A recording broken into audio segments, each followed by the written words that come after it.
참으로 지혜로운 인생에 관해 우리 주 예수 그리스도께서 마태복음 7장에서 이런 말씀하셨죠. 그러므로 누구든지 나의 이 말을 듣고 행하는 자는 그 집을 반석 위에 지은 지혜로운 사람 같으리니. 어떤 사람이 지혜로운 사람입니까? 답변하실 수 있겠습니까?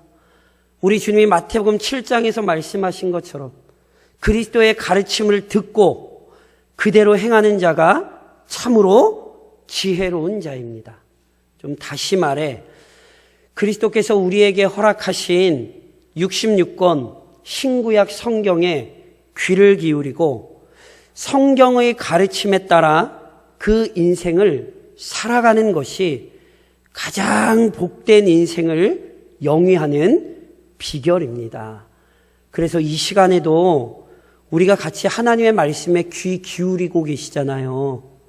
이게 정말 복된 인생이라는 사실을 잊으시면 안 돼요. 그러니까 그리스도인이 된다는 것 자체가 이와 같은 복된 삶을 누릴 수 있는 자리로 부르심을 받은 것이지요. 그런즉 이 복으로 부르심을 받은 자들답게 모든 삶에서 복의 원리인 성경에 순종해야 합니다.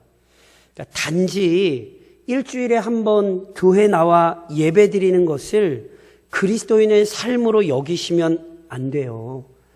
그리스도인으로 살아간다는 것은 자신의 모든 삶이 성경의 지배를 받는 것이지요.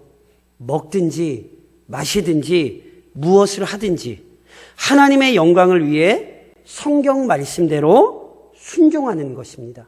그러니까 교회에 나와 예배를 드리는 것만이 아니라 가정에서도 성경대로 살고 직장에서도 일터에서도 각자의 삶의 모든 상황 속에서 성경의 요구를 실현해야 하는 것입니다. 무엇보다 지난 시간에도 강조해서 말씀드렸듯이 가정을 세우신 분은 하나님이십니다. 그러니까 하나님께서 가정을 세우고 축복하시되 한 가정으로부터 인류가 번성하게 하셨습니다. 그래서 한 가정이 확장되어 교회가 되게 하시고 교회가 확장되어 더 큰 공동체를 이룸으로써 가정에 약속하셨던 축복 역시 온 땅에 편만하게 펼쳐지게 하신 것입니다.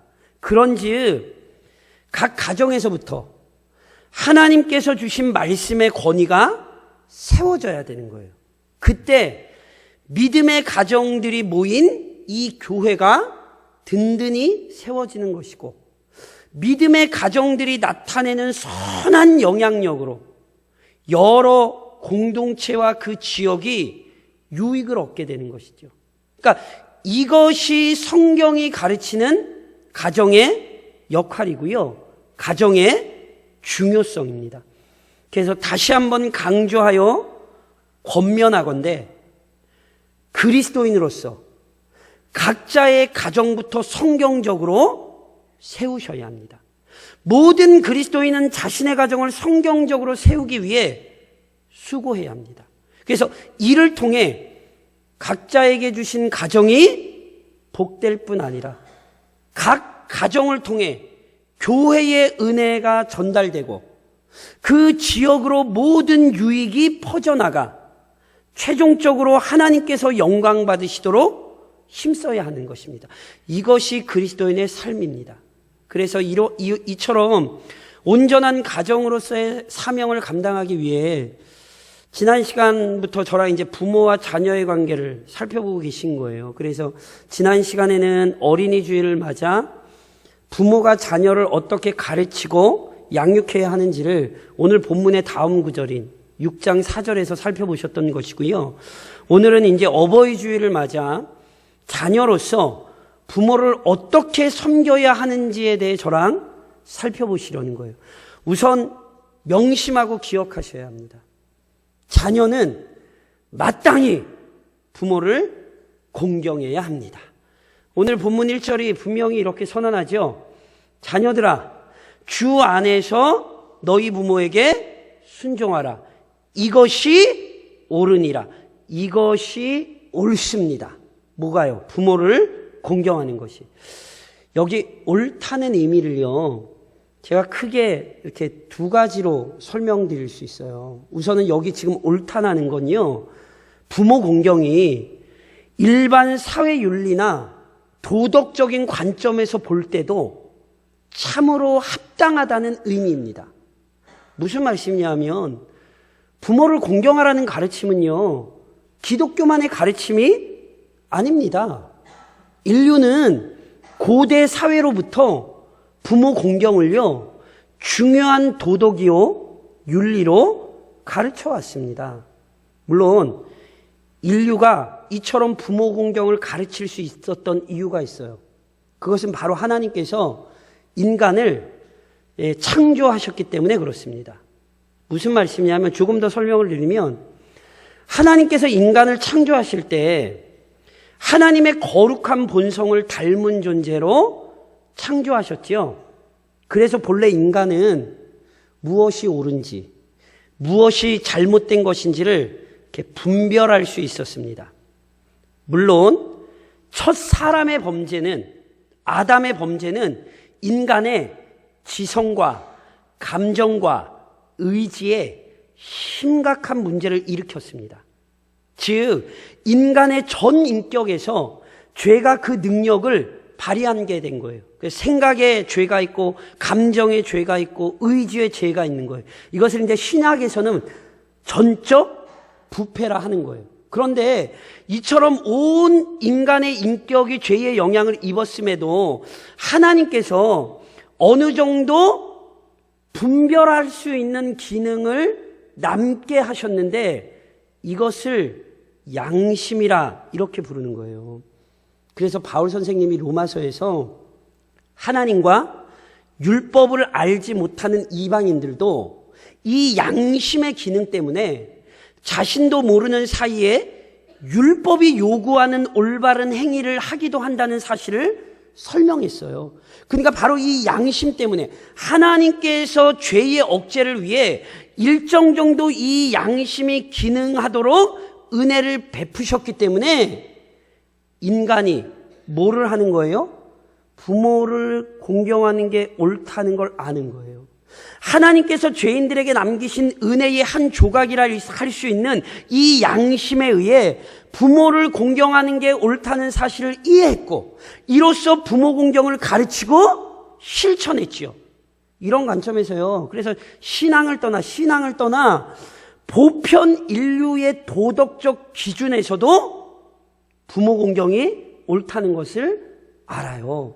그리고 그걸 가르쳤고, 물론 도덕이나 윤리보다 부모를 공경하는 것이 참으로 옳은 이유가 있습니다. 그것은 바로 하나님께서 부모 공경을 명령하셨다는 사실입니다.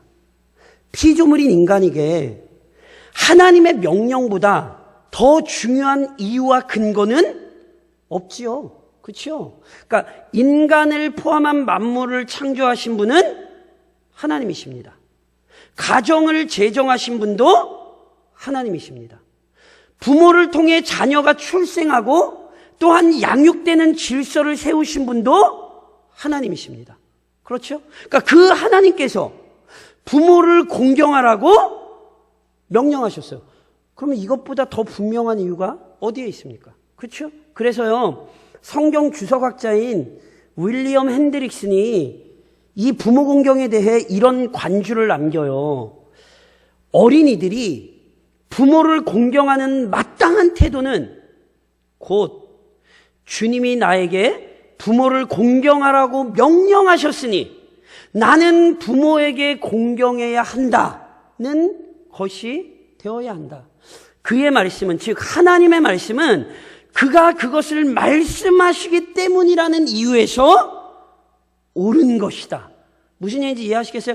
하나님의 말씀 중에 틀린 말씀이 있습니까? 당연히 없죠. 하나님의 말씀은 절대로 오류가 없어요. 오직 순종하고 따라야 할 영광스러운 진리예요. 그런데 하나님이 부모 공경하라고 하셨잖아요. 그러니까 뭐 해야 돼요? 마땅히 부모를 공경해야 된다니까요. 그러니까 이거보다 더 분명한 이유와 목적은 없어요. 그러니까 어느 시대 누구에게나 부모 공경은 반드시 옳은 일입니다. 인간의 보편 양심에 의하여 봤을 때도 옳고, 하나님의 분명히 계시된 율법에 근거해서 부모 공경은 옳습니다. 그리고 더 나아가 이처럼 부모를 공경할 때 주 안에서 공경해야 합니다. 지난 시간에 저랑 부모가 자녀를 어떻게 양육해야 되는가를 살펴보실 때, 부모가 주의 교훈과 훈계로 자녀를 양육해야 된다 살펴보셨죠. 그런데 이렇게 양육할 때 부모가 뭐 하면 안 된다고요? 노엽게해서는 안 된다는 경고가 주어졌잖아요. 마찬가지예요. 자녀는 부모를 공경해야 돼요. 근데 그냥 공경하는 거 아니에요. 오늘 본문이 뭐라고 표현했어요? 반드시 주 안에서 공경해야 돼요. 이게 원칙이에요. 주 안에서 순종해야 한다는 것은요, 부모를 공경하는 일이 반드시 하나님의 뜻에 합당해야 한다는 사실을 의미하는 거예요. 이것도 제가 조금 더 구체적으로 두 가지 경우로 나누어서 좀 설명을 드릴 수 있을 것 같아요.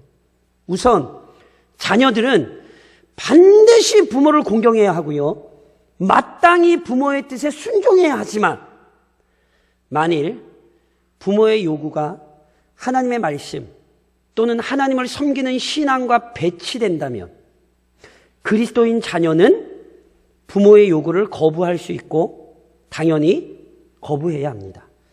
제가 지난 시간에도 설명드렸지만 자녀는요, 부모의 소유가 아닙니다. 또는 부모가 자녀의 주인이 아니에요. 이 세상에서 부모와 자녀의 관계로 만나게 하신 분은 누구십니까? 하나님이시라니까요. 그러니까 하나님께서 부모에게 자녀를 선물로 주시고 올바르게 양육하도록 맡기셨어요. 그런즉 어떤 부모도 자기 자녀에게 하나님의 뜻과 상반되는 것을 요구할 권한이 없습니다. 자녀 역시 부모 공경의 의무를 실천해야 하지만 육신의 부모보다 높은 권위를 지니신 분, 즉 모든 인생의 완전한 주인이요 참 부모이신 하나님의 뜻을 거스를 수는 없습니다. 그래서 이 사실에 대해 그리스도께서 마태복음 10장에서 이런 말씀하셨잖아요. 아버지나 어머니를 나보다 더 사랑하는 자는 내게 합당하지 아니하고, 아들이나 딸을 나보다 더 사랑하는 자도 내게 합당하지 아니하며. 이 말씀을 예수님이 막 부모도 몰라보고 뭐 형제지간도 몰라보고 이런 의미로 이해하시면 절대로 안 돼요. 이 말씀의 의미가 뭐예요? 어떤 경우에도 누구도 아버지나 어머니를, 아들이나 딸을 그리스도보다 더 사랑해서는 안 된다는 뜻이에요. 그래서 부모의 요구가 하나님의 말씀과 이렇게 충돌하는 경우라면 실은 그것을 따를 수는 없습니다. 왜냐하면 모든 사람의 완전한 부모이신 하나님을 공경하는 것이 우선이기 때문이죠. 또 하나, 부모의 요구가 불법적이거나 도덕과 윤리적 측면에서 이렇게 비난받을 만하다면 그리스도인들은 역시 그 요구를 거부할 수 있고 거부해야 합니다. 뭐 잘 아시는 것처럼 정상적인 부모라면 자녀에게 부당한 요구를 하지 않습니다. 때로 부모도 사람인지라 바르게 알지 못해서 실수로, 정말 실수로 잘못된 것을 요구할 수는 있지요. 이런 경우라면, 부모가 잘못 알고 있어서 잘못된 것을 요구하는 경우라면 자녀는 부모가 잘못 알고 계신 내용을 바르게 알려드려야 할 의무가 있습니다. 그래서 부모가 더는 잘못된 요구를 하지 않으시도록 받들어야 돼요. 이게 진짜 공경이죠. 그런데 반면 부모가 불법이요, 비난받을 만한 사실을 알면서도 계속 자녀에게 요구한다면 그리스도인 자녀들은요, 실은 그 요구를 따를 수 없어요. 왜냐하면 잘못된 요구를 따르는 것은 이게 부모 공경이 아니라 악에 동참하는 것이기 때문입니다. 당연히 어떤 순간에도 우리는 악에 동참할 수는 없다니까요. 그래서 부모를 공경하시되 어떻게 하셔야 된다고요? 주 안에서 하셔야 된다고요. 제 얘기를 오해해서 부모에게 때로 공경 안 해도 되는구나 이렇게 들으시면 안 되고, 성경이 뭐라고 얘기한다고요? 부모를 공경하되 반드시 주의 뜻 안에서만 공경해야 된다고요. 그리고 이건 굉장히 중요한 문제예요.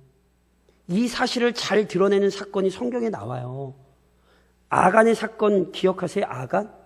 아간이 이 어떤 사람이냐면요, 하나님께서 여리고 성을 점령할 때 내리신 명령이 있었어요. 그 명령은 절대로 성 안에 어떤 물건에도 손을 대지 말라는 명령이 있었어요. 그런데 아간이 뭐 했죠? 몇 가지 물건을 훔쳐 자기 장막의 밑에 감춰 숨겼어요. 그 결과 어떤 심판이 내려졌는지 혹시 기억하세요? 아간만이 아니에요. 그의 아들들과 딸들 역시, 심지어 그에게 속한 가축마저 돌로 쳐 죽임을 당했어요. 목사님, 그 너무 심한 건 아닙니까? 이렇게 잘못 보시면 이렇게 생각하실 수 있어요. 아니, 아버지가 잘못했는데 그 아들, 딸들을 왜 죽이냐고. 그런데 잘 기억하셔야 돼요. 아간이 그걸 훔쳐다가 어디다 갖다 놨다고요? 자기 장막 밑에 감췄다고. 이 얘기의 의미는 당시 장막은 장막에 막 방이 따로따로 있고 이런 거 아니에요. 온 가족이 말 그대로 원룸에 살아요. 아버지가 그걸 훔쳐와서 장막 밑에 숨길 때 아들, 딸들이 그걸 전혀 모를 수 없다고요. 이해하시겠어요? 그러니까 보세요. 아간의 자녀들은 아버지의 범죄를 알았어요. 그런데 막지 않았고요. 오히려 뭐 한 거예요? 동참한 거예요. 그래서 아들, 딸도 심판받은 거예요. 그러니까 이건 부모 공경이 아니에요. 악에 동참한 것이요, 참 부모이신 하나님을 거스른 거예요. 그러니까 이 사건이 얼마나 무서운가를 잊으시면 안 돼요. 부모를 공경하되 반드시 주 안에서 공경하고 주 뜻 안에서 순종해야 합니다. 그리고 이처럼 부모를 공경할 때 하나님의 은혜를 충만하게 누리며 살게 되는 거예요. 본문에서 바울이요, 부모를 공경하는 자들에게 주어진 약속을 설명하잖아요. 이것은 약속에 있는 첫 계명이니 이로써 내가 잘되고 땅에서 장수하리라. 여기 보면 약속에 있는 첫 계명 이렇게 표현이 되어 있거든요. 이게 무슨 의미인지 정확히 이해하기가 어려워요. 그래서 실은 여러 가지 견해가 있어요. 그 중에 몇 가지 말씀드리면 이런 거예요. 본래 부모를 공경하라는 계명은 10계명에 있죠. 몇 번째 계명이죠? 5번째 계명이죠. 그런데 10계명 중에요, 계명과 연관되어 약속이 언급된 계명이 2가지예요. 둘째 계명과 5번째 계명. 둘째 계명이 어떤 약속이 있냐면 출애굽기 20장에 이런 말씀이 있죠. 너를 위하여 새긴 우상을 만들지 말고 또 위로 하늘에 있는 것이나 아래로 땅에 있는 것이나 땅 아래 물속에 있는 것의 어떤 형상도 만들지 말며 그것들에게 절하지 말며 그것들을 섬기지 말라. 나 내 하나님 여호와는 질투하는 하나님인즉 나를 미워하는 자의 죄를 갚되 아버지로부터 아들에게로 3, 4대까지 이르게 하거니와 나를 사랑하고 내 계명을 지키는 자에게는 1000대까지 은혜를 베푸느니라. 아시는 것처럼 우상 숭배자에게 저주가 임하고요, 하나님을 신실하게 섬기는 가정에 축복이 임해요. 그리고 5번째 계명에도 역시 약속이 있어요. 출애굽기 20장 12절에 보면 이렇게 기록되죠. 내 부모를 공경하라. 그리하면 내 하나님 여호와가 내게 준 땅에서 내 생명이 길리라. 바울이 본문에서 얘기한 약속이 이렇게 5번째 계명에 붙어 있죠. 그럼 제가 다시 여쭤볼게요. 순서상 약속이 있는 첫 번째 계명이 몇 번째 계명입니까? 잘 모르시겠어요? 2번째 계명에도 약속이 있고 5번째 계명에도 약속이 있다니까요. 그러니까 순서상 약속이 있는 첫 계명이 몇 번째 계명이에요? 2번째 계명이잖아요. 그러니까 그러면 에베소서에 있는 말씀이 잘못된 겁니까? 그래서 일부 학자들은요, 이 두 번째 계명에 붙은 내용을 약속으로 보지 않고요, 우상 숭배와 순전한 신앙에 대한 하나님의 반응 또는 보응으로 이해하는 거예요. 그러니까 그렇게 이해를 하면 약속이 있는 첫 계명이자 유일한 계명은 다섯 번째 계명이 되는 거죠. 이게 저는 맞는지 틀리는지는 잘 모르겠어요. 또는 십계명을 크게 두 가지 범주로 이해할 수 있잖아요. 하나님 사랑과 이웃 사랑으로. 그래서 하나님 사랑은 첫 번째부터 네 번째 계명까지, 그리고 이웃 사랑은 다섯 번째부터 열 번째까지잖아요. 그러니까 약속이 있는 첫 계명이란 어떤 의미에서 약속이 있는 첫 계명이냐면 이웃 사랑에 관한 계명 중 약속이 있는 첫 계명이다. 그래서 그게 오늘 바울이 본문에 얘기한 것이다. 뭐 이렇게 얘기하시는 분들도 계세요. 저 이게 뭐가 진짜 맞는지 틀린지 잘 모르겠어요. 그런데요, 뭐가 맞고 틀리고의 문제를 떠나서 진짜 중요한 건 이거예요. 무슨 말씀이냐면 분명히 우리가 이 계명에서 인정할 수 있는 사실은 하나님께서 부모 공경을 기뻐하신다는 거예요. 이게 약속에 있는 첫 계명이 무슨 얘기인지는 잘 모르겠는데 분명한 건 하나님이 부모 공경을 뭐 한다고요? 기뻐하신다고요. 그래서 부모를 공경할 때 잘되고 땅에서 장수하는 축복이 약속되는 거예요. 왜요? 하나님이 기뻐하시니까. 그러니까 보세요. 하나님을 기쁘게 하고 싶으세요? 그러면 부모를 공경하세요. 그러면 그 사람 하나님 기쁘시게 하는 게 되는 거예요. 물론 이렇게 부모를 공경할 때 땅에서 잘되고 장수한다는 구절 역시 실은 좀 바르게 이해하실 필요가 있어요.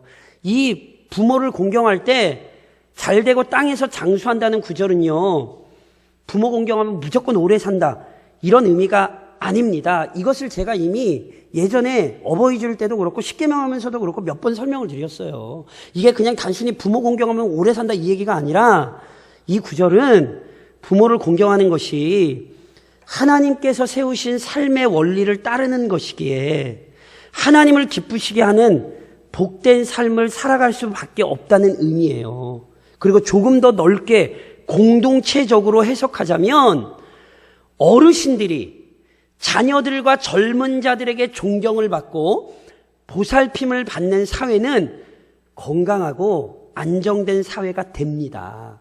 그러니까 어른을 잘 받드는 만큼 그 사회가 얻는 유익이 큰 거예요.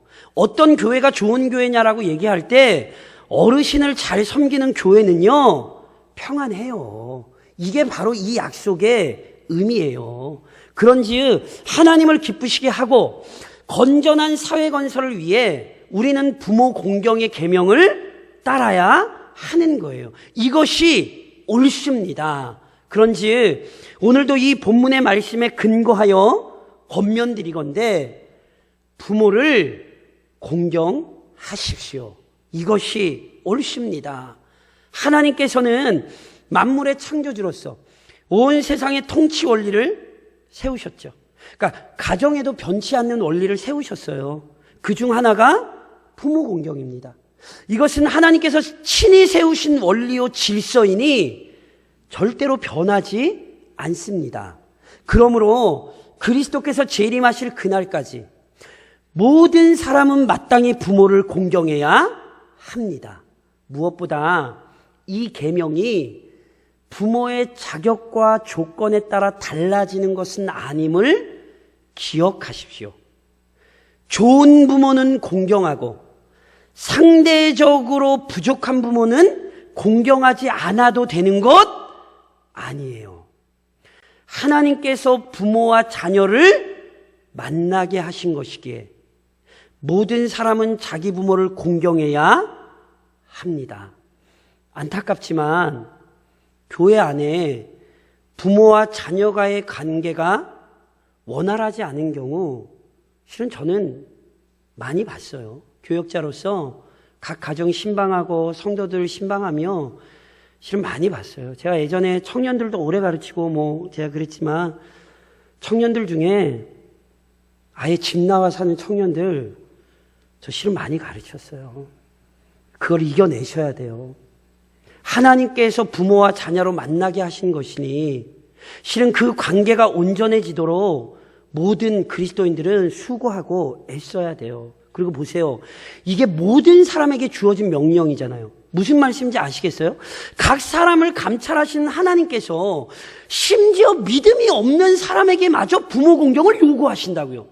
하물며 아니 믿음이 없는 사람에게 마저 부모 공경을 요구하시는데 그의 자녀된 백성들에게는 얼마나 철저히 부모 공경을 요구하시겠냔 말이에요. 그래서 특별히요 그리스도께서 이 땅에 사실 때 어떤 삶을 사셨는지 기억하세요? 누가복음 2장에 우리 주님의 모습이 이런 모습이 나오죠. 예수께서 함께 내려가사 나사렛에 이르러 순종하여 받드시더라. 누구를 순종하여 받드셨어요? 부모를 순종하여 받으셨어요. 그 부모가 누군데요? 목수였어요. 목수. 가난하고 비천한 사람들이었어요. 그런데 우리 주님 어떻게 하셨어요? 부모를 공경하셨잖아요. 심지어 예수님 십자가 위에서 고통받으실 때도 부모 공경의 계명을 시행하셨어요. 그래서 아세요? 요한복음 19장에 예수님께서 마지막으로 하셨던 7마디 가운데 한 마디가 뭡니까? 예수께서 자기의 어머니와 사랑하시는 제자가 곁에 서 있는 것을 보시고 자기 어머니께 말씀하시되 여자여 보소서 아들이니이다 하시고 또 그 제자에게 이르시되 보라 내 어머니라 하신대 그때부터 그 제자가 자기 집에 모시니라. 아시죠? 우리 주님 십자가상에서 그렇게 고통받으실 때도 자기 어머니 챙기셨어요. 자기 어머니. 우리 예수님은요 철저히 5번째 계명에 따라 부모를 공경하셨다니까요. 그래서 보세요. 마땅히 부모를 공경하는 사람이 그리스도를 본받는 사람이에요. 그리스도를 정말로 본받고 싶으시면 부모의 권위를 존중하고 부모를 공경하십시오. 그러면 예수님을 본받는 것입니다. 그리고 더 나아가 이런 말씀을 좀 드리려고 그래요. 부모님이 신앙생활을 하는 자녀들에게 권면하겠습니다. 자녀가 부모의 신앙을 만들어낼 수 없고요. 부모가 자녀의 신앙을 만들어낼 수 없어요. 그러니까 이 사실을 절대 잊으시면 안 돼요. 부모가 아무리 원해도 자녀의 신앙을 마음대로 만들어낼 수 없는 것처럼 오늘 내 부모의 신앙도 내가 만들어낸 게 아니란 말이에요. 그러니 보세요. 부모와 자녀가 함께 하나님을 섬기는 복을 주셨다면 이거 정말 감사하셔야 돼요. 특별히 부모로부터 신앙을 물려받은 자녀들이라면 부모에게 가장 복된 것을 물려받으신 거예요. 그거 감사하셔야 돼요. 그리고 그 신앙 잘 이어받으셔야 돼요. 부모가 나에게 믿음을 물려주었던 것처럼 나도 자녀에게 믿음을 물려주는 부모가 되도록 부모를 본받아 공경하며 부모의 뜻을 따르십시오. 그래서요, 온 가족이 언젠가 천국에서 함께 예배드릴 순간을 고대하셔야 돼요. 물론 그때 가족은 우리 가족만이 아니라 온 하나님의 백성들을 얘기하는 가족이죠. 언젠가 우리가 함께 하나님 앞에서 가정 예배드릴 때가 있어요. 그러니까 그때를 소망하며 오늘 부모님을 잘 공경하시고 그 믿음이 이어지게 하셔야 되는 거예요. 더 나아가 부모님이 믿지 않는 자녀들에게 권면하겠습니다.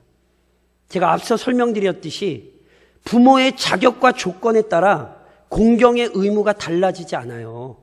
즉 부모가 불신자라고 해서 부모 공경의 의무가 사라지는 것 아니에요. 오히려 부모님이 신앙이 없는 경우 믿음의 자녀들은 더욱 부모 공경에 열심을 내야 해요. 왜요? 자녀의 효도가 불신 부모를 구원으로 이끄는 아주 중요한 방편이 될 수 있습니다. 우리 교회도 있습니다. 하나님께서 부모를 잘 공경하는 자녀의 삶을 통해 부모가 복음의 능력을 맛보게 하실 수 있다니까요. 그래서 부모가 믿지 않을수록 오히려 더 잘 공경해야 돼요. 물론 반대의 일도 일어나요. 믿음의 자녀들이 부모를 공경하지 않음으로 말미암아 부모가 그리고 더 나아가 다른 형제들이 기독교 신앙에 대해 부정적인 판단을 내리게 할 수 있어요. 교회 오면 너무너무 믿음이 좋으신 분 같은데 그분의 부모님에겐, 그분의 형제들에겐 참 나쁜 사람으로 살아가실 수 있다니까요. 그러니 이런 일이 없도록 정말 믿음 안에서 부모를 공경하시고 형제들을 섬기십시오. 이게 우리가 해야 할 일입니다. 그리고 마지막으로 제가 우리 교회는 연로하신 분들도 많고 제가 예전에도 이미 이 말씀을 몇 번 드렸어요. 근데 제가 오늘 어버이 주일이니까 다시 한번 좀 우리 믿음으로 인내하시는 부모님들에게 제가 정말 목사이기도 하지만 자녀의 심정으로 좀 간절히 좀 권면드립니다. 부모 공경의 계명을 가르쳐야 하는 첫 사람은 부모입니다. 그런즉 자녀들에게 부모 공경 가르치십시오. 마땅히 가르치셔야 돼요. 부모를 공경하라는 건 부모를 공경하라는 걸 자녀는 먼저 부모에게 배우고 들어야 돼요. 이게 성경적인 질서예요. 더 나아가 자녀들이 부모를 열심히 섬길 때 기쁨으로 받으십시오. 제가 예전에도 분명히 이 부분을 설명을 드렸는데 제 설명을 지금 잘 들으셔야 돼요. 저는 지금 목사로서 성경적인 원리로 말씀을 드리는 거예요. 자꾸 부모들은 자녀들이 뭐 한다 그럴 때, 섬긴다라고 할 때 부모 입장은요, 자녀를 너무 걱정하고 자녀를 사랑하다 보니까 그것이 자녀에게 부담이 될까봐 자꾸 그걸 물리시거든요. 그러니까 부모 입장에서 그 심정은 부모라면 다 알아요. 그런데 그러시면 안 된다고요. 왜요? 잘 들으세요. 하나님께서 믿음의 부모를 위로하시는 아주 중요한 방편 중에 하나가 자녀를 통해 공급받게 하시는 거예요. 하나님께서 믿음을 지키며 잘 살았던 성도를 그의 자녀를 통해 위로하시는 거라고. 그러니까 그게 결국은 자녀에게서 오는 게 아니에요. 누구에게서 오는 거예요? 하나님에게서 오는 거예요. 그러니까 그걸 하나님에게서 오는 것으로 알고 받으시는 게 부모이신 하나님을 잘 섬기는 거예요. 그게 하나님 뜻이라니까요. 그리고 그걸 잘 받으시는 것만이 아니에요. 그걸 잘 받으셔야 누구 길이 열려요? 자녀 길이 열려요. 이걸 놓치시면 안 돼요. 제가 실제로 저희 부모님께 항상 드리는 말씀이에요.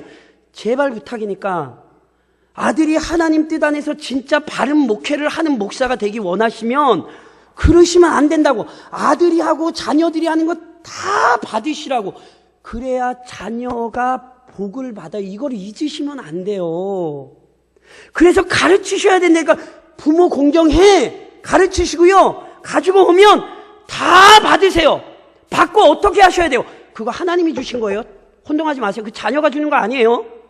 하나님이 내 믿음의 삶을 그렇게 자녀 공경을 통해 하나님이 나를 위로하시는 거예요. 그러니까 어떻게 하셔야 돼요? 하나님께 감사하셔야 돼요. 하나님이 이렇게 나를 공급하셔서 하나님 은혜 주셔서 감사합니다. 감사하시고 축복을 해주세요. 하나님 이 자녀가 하나님의 말씀대로 부모를 공경하오니 만군의 여호와 하나님, 우리 모든 인생의 아버지이신 하나님, 이 자녀에게 복을 주옵소서. 이게 부모의 권위예요. 이게 부모의 권위예요. 이걸 잊으시면 안 돼요. 그래서 오늘도 이 본문의 말씀을 잘 기억하시고 부모 공경을 가르치시며 자녀의 공경을 믿음으로 받으시고 무엇보다 끝까지 육신의 부모뿐만이 아니라 우리의 완전한 부모이신 하나님을 끝까지 믿음 안에서 섬기시며 이 땅을 좀 살아가시기를 우리의 정말 아버지 되신 하나님의 이름으로 권면드립니다.